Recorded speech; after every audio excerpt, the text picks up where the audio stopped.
Hello नमस्कार साथियों, आप सभी का स्वागत है INA विथ मार्शल पर। दोस्तों, बीते कुछ दिनों पर लेबनान चर्चा का विषय बना रहा। लेबनान में घड़ी के टाइम को लेकर भिड़ गए दो समुदाय। आइए जानते हैं क्या है पूरा मामला। दोस्तों, लेबनान के तात्कालिक प्रधानमंत्री द्वारा एक फैसला लिया गया जिससे लेबनान पर दो समुदाय भिड़ गए। आइए जानते हैं क्या है पूरा मामला। रमज़ान के मुस्लिम पवित्र महीने के अंत में तक डे लाइट सेविंग टाइम की शुरुआत में एक महीने की देरी करने पर लेबनान सरकार के अंतिम मिनट के फैसले के परिणामस्वरूप बड़े पैमाने पर भ्रम की स्थिति पैदा हो गई। कुछ संस्थानों ने परिवर्तन को लागू किया जबकि कुछ ने मना कर दिया।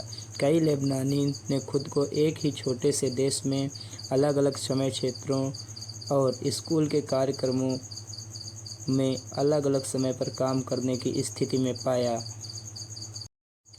कुछ मामलों में बहस ने एक सांप्रदायिक प्रकृति पर ले लिया जिसमें कई ईसाई राजनेताओं और संस्थानों ने सबसे बड़ा चर्च मैरोनाइट चर्च सहित इस कदम को खारिज कर दिया।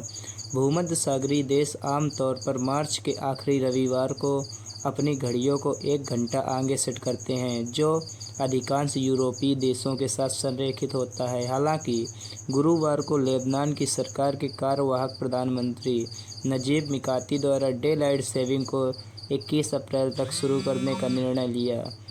दोस्तों, आइए हम जानते हैं क्या होती है डे लाइट सेविंग। दोस्तों, कुछ देशों के पास संसाधनों की कमी होती है जिससे वह दिन के प्रकाश को अधिक से उपयोग करते हैं, जिससे उनकी ऊर्जा की बचत हो और बिजली की भी। निर्णय के लिए कोई कारण नहीं बताया गया था, लेकिन मिकाती और संसद अध्यक्ष नबी बेरी के बीच एक बैठक का एक वीडियो स्थानीय मीडिया में लीक हो गया, जिसने बेरी ने मिकाती को डे लाइट सेविंग टाइम के कार्यान्वयन को स्थगित करने के लिए कहा ताकि मुसलमानों को एक घंटे में रमज़ान का उपवास तोड़ने की अनुमति मिल सके। मिकाती ने जवाब दिया कि उन्होंने इसी तरह का प्रस्ताव रखा था, लेकिन आगे कहते हैं कि बदलाव को लागू करना मुश्किल होगा क्योंकि इससे एयरलाइन की उड़ान समय सारणी में समस्या आएगी।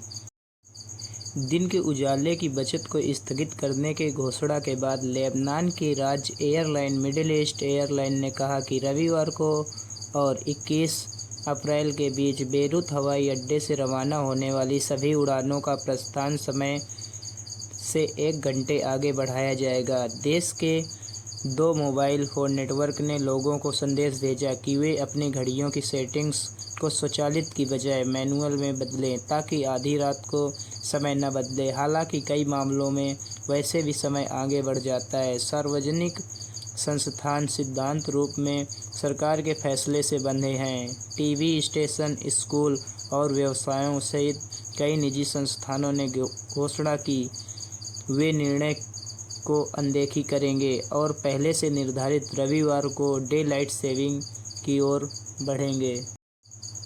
विद्वानों ने मुस्लिम समय और ईसाई समय के बारे में चुटकुले का नेतृत्व किया, जबकि लेबनान में वर्तमान समय के बारे में पूछे जाने पर विभिन्न इंटरनेट सर्च इंजन रविवार की सुबह अलग अलग परिणामों के साथ आए, जबकि कई मामलों में सांप्रदायिक रेखाओं के साथ विद्वता टूट गई। कुछ मुसलमानों ने भी परिवर्तन पर आपत्ति जताई और बताया कि उपवास का समय क्षेत्र की परवाह किए बिना भोर से शुरू और सूर्यास्त पर समाप्त होना चाहिए। कई लोगों ने इस मुद्दे को देश की बड़ी आर्थिक और राजनीतिक समस्याओं से ध्यान भटकाने के रूप में देखा।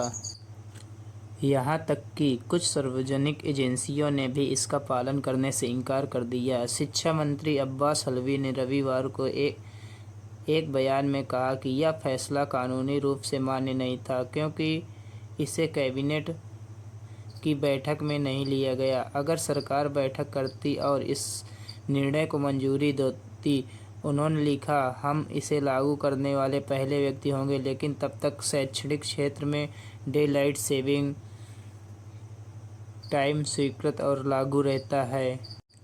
विद्वानों ने मुस्लिम समय और ईसाई समय के बारे में चुटकुलों का नेतृत्व लेबनान अपने आधुनिक इतिहास में सबसे खराब वित्तीय संकट के बीच है। IMF के अधिकारियों ने हाल ही में चेतावनी दी थी कि अगर कोई कार्रवाई नहीं की गई तो देश अत्यधिक मुद्रास्फीति की ओर बढ़ सकता है। अक्टूबर के अंत में मिशेल एउन का कार्यकाल समाप्त होने के बाद से लेबनान राष्ट्रपति के बिना रहा है, क्योंकि संसद तब से एक प्रतिस्थापन का चुनाव करने में विफल रही है। तो दोस्तों, तब तक के लिए धन्यवाद। मिलते हैं अगले वीडियो पर। यदि आप चैनल पर नए हैं तो चैनल को सब्सक्राइब करें और वीडियो को लाइक करें, शेयर करें, ताकि ज़्यादा से ज़्यादा लोग तक यह न्यूज़ पहुंच सके। धन्यवाद।